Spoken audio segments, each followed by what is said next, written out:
Hello everyone, Professor Kagan here. It's been a decent amount of time since I last talked about Five Nights at Freddy's.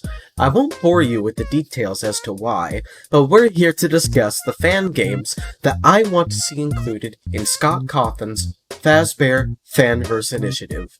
In case you don't know what the FFI is, it's an effort Scott announced a while back on Reddit with the intention to fund the development of fan-made games and publish them on smartphones and consoles. Merch of these characters from these fan games are also in the works.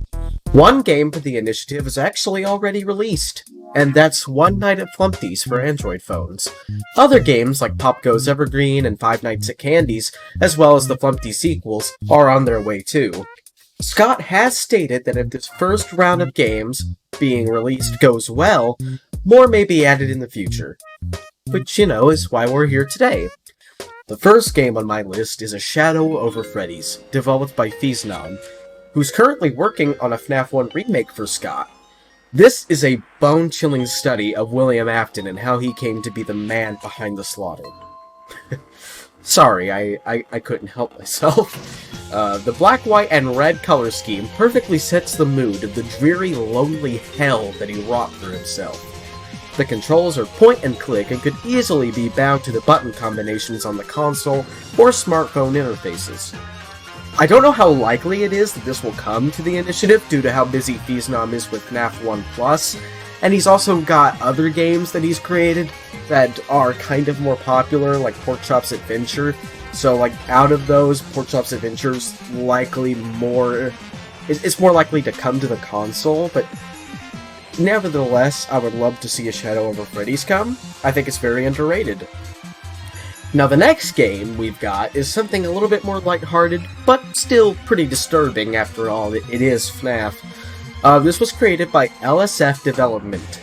SuperFNAF follows the original animatronics trying to get revenge on their killer. The game is stylized after classic Super Nintendo games and is a very well-crafted 16-bit art style and 3 different endings, one of which even offers a more sympathetic side to the killer, William Afton. This is not unheard of in FNAF fan games, but it's not exactly common either. Now, there's currently a sequel in development focused on the robots from Sister Location.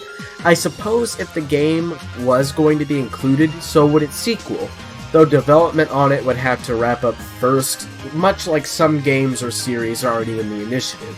For example, Five Nights at Candy's 4 is going to be part of the initiative, but it's still in development, as is Pop Goes Evergreen. Now, One Night at Flumpty's 3 is already completed, and that's going to launch after One Night at Flumpty's 1 and 2 hit consoles. Finally, we come to the last, and unfortunately, the least likely game out of the 3 to make it in.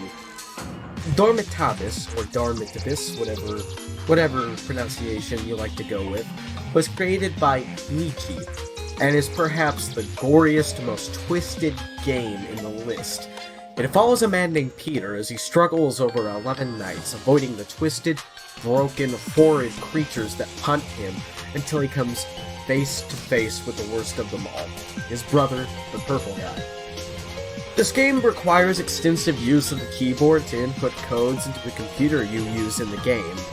Gameplay would have to be outright changed if they couldn't find a workaround for this, and there's also the gore and other mature content featured in this game, like the confession tapes that Garvey, or this game's version of William Afton, recorded.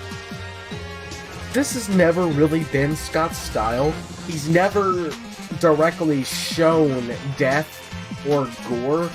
I think the closest times you could even count would be Michael Afton's death in Sister Location, or his decomposure through the Sister Location custom nights.